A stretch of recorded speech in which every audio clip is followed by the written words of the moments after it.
The 19th most common question asked by the non-Muslim is that if we study most of the religions, they teach us to do good things, not to rob, not to cheat, not to rape.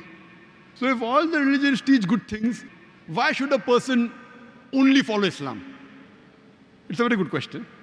That if we analyze, most of the religions speak good things, basically. So why follow Islam?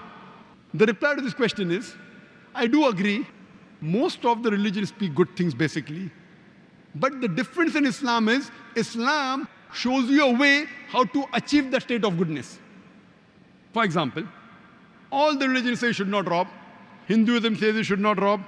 Christianity says that. Islam says the same. So what's the difference between Islam and the other religions? The difference is Islam shows you a way to achieve a state in which people will not rob. Islam has a system of zakat. That every rich person who has a saving of more than the nisab level, more than 85 grams of gold, he or she should give 2.5% of his excess wealth in charity every lunar year. If every rich human being gives zakat, poverty will be eradicated from this world. There will not be a single human being who will die of hunger. After this, the glorious Quran says in Surah Ma'idah, chapter number 5, verse number 38, as to the thief, be it a man or a woman, chop off his or her hands as a punishment from Allah subhanahu wa ta'ala. Chopping off the hands in this age of science and technology, in this 21st century, Islam is a barbaric religion. It's a ruthless way of life. I'm asking a question. That today, America happens to be one of the most advanced countries in the world. But do you know, it is the country which has one of the highest rates of theft and robbery. I'm asking the question that if you implement the Islamic Sharia in America, in USA, every person who's rich, who has a saving of more than 85 grams of gold, should give 2.5% of his saving every lunar in charity. After that, if any person, man or woman, robs, chop off his or her hand as a punishment, I'm asking the question, will the rate of robbery and theft in America, in USA, will it increase? Will it remain the same or will it decrease? Increase, remain the same or decrease? Decrease. It's a practical law. You implement the Sharia, you get results. You implement the Sharia anywhere, it doesn't have to be a Muslim country. You implement in USA also, you will get results. That's the reason I say Islam, besides speaking good things, shows you a way how to achieve that goodness. And many people think that if you go to Saudi Arabia, where this law is practiced, every second person you come across will have his hand chopped off. I have been to Saudi Arabia more than 50 times. I have not come across a single person whose hands have been chopped off. There may be some people whose hands have been chopped off, but it is not as common as you think. The law is so strict that a person will think 10,000 times before robbing. And if you relax this law, if Saudi Arabia stops this law, Islamic law, immediately you'll find that robbery and theft will increase. Not that the police is very intelligent, but the law is so strict, the law of Allah subhanahu wa ta'ala. If you relax this law, even in that country again theft and robbery will increase. It is a practical law. You implement the Sharia, you get results. Let me give you one more example. Most of the religions say that molesting a girl is wrong, raping a girl is wrong. Hinduism says that, Judaism says that, Christianity says that, Islam says the same. So what's the difference between Islam and the other religions? The difference is Islam shows you a way how to achieve a state in which people will not molest or rape any woman. Islam speaks about the system of hijab. Normally, you read books, you find orators, scholars talking about hijab for the woman, hijab for the woman. But Allah subhanahu wa ta'ala in the Quran first speaks about the hijab for the man and then for the woman.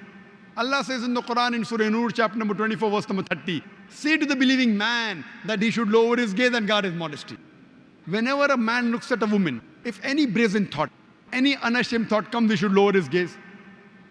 Once, there was a Muslim who was staring at a girl for a long time. I said, brother, what are you doing? It's haram in Islam. He told me, our beloved Prophet said, the first glance is forgiven, the second is prohibited. I have not completed half my glance. That does not mean you look at a woman for 10 minutes without blinking and saying, I have not completed my glance. What the Prophet meant was, if you unintentionally look at a woman, don't look at her again to feast on her beauty. The next verse speaks about the hijab for the woman. Allah says in the Quran in Surah Nur, chapter number 24, verse number 31, say to the believing woman that she should lower her gaze and guard her modesty, and display not her beauty except what appears ordinary of, and draw a head covering over her bosom, and display not her beauty except to her husband, her father, her son, and a list of mahram, the close relatives who she can't marry is given.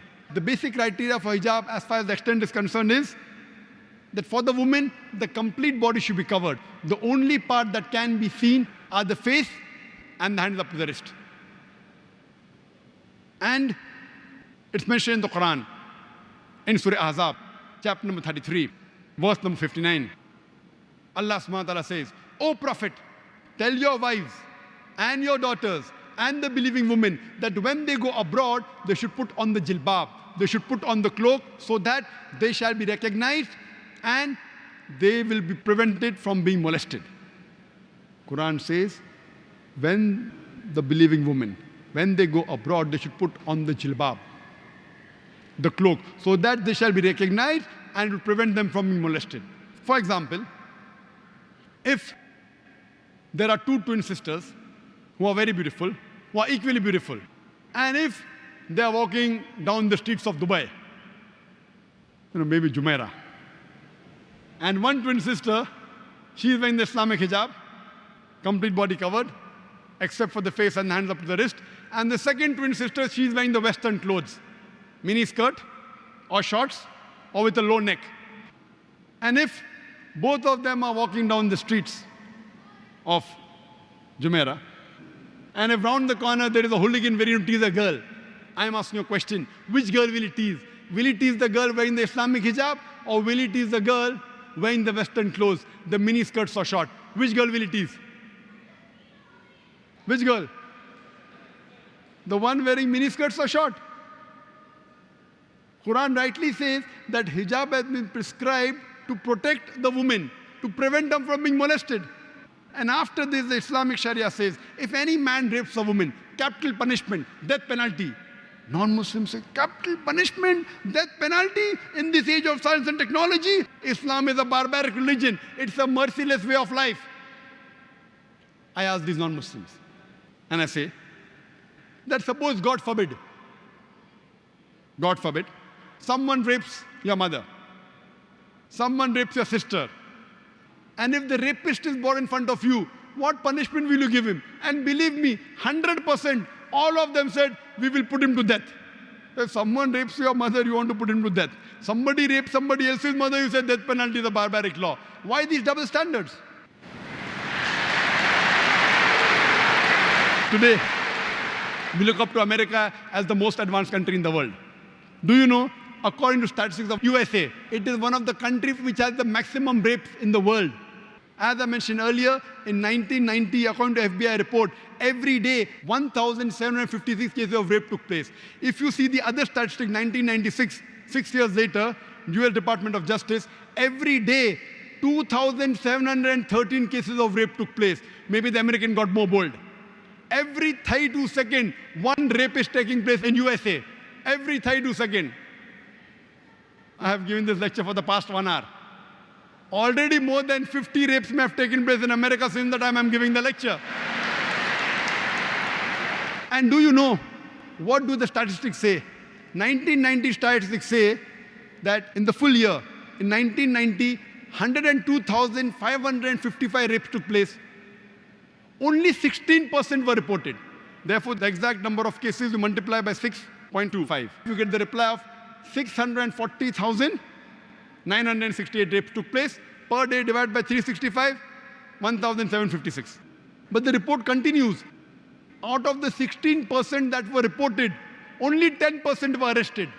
That means 1.6% of the rapists were arrested. Out of those arrested, 50% were let free. That means only 0.8% underwent the trial.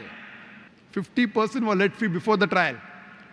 That means 125 rapes you commit, the chances you'll undergo a trial is 1. Very good gamble. 125 girls you rape, and chances you get a punishment is 1. Who wouldn't like to try? And the statistics tell us that the judge says, first time he's committed rape, okay, give him only 1 year punishment. More than 50% get 1 year imprisonment, though the law says 7 years rigorous imprisonment. But the judge is lenient. First time he's done. 125 rapes. You get caught once, judge says first time, 50% of the cases, he says less than 1 year. I'm asking the question, if you implement the Islamic Sharia in USA, any man looks at a woman, any brazen, any unashamed thought comes, he should lower his gaze. After that, the woman, they should properly be covered, complete body covered, except the face and the hands of the wrist can be seen. After that, if any man rapes a woman, capital punishment, death penalty. I'm asking the question, will the rate of rape in USA, will it increase? Will it remain the same or will it decrease? It will decrease. It's a practical law. You implement the Sharia and you get results. That's the reason one of the least rates of crime in any country in the world, it's in Saudi Arabia. Why? You implement the Sharia, you get results. That's the reason I say that Islam, besides speaking good things, it shows you a way how to achieve the good things. So the other religions are more theoretical. Islam is a practical religion.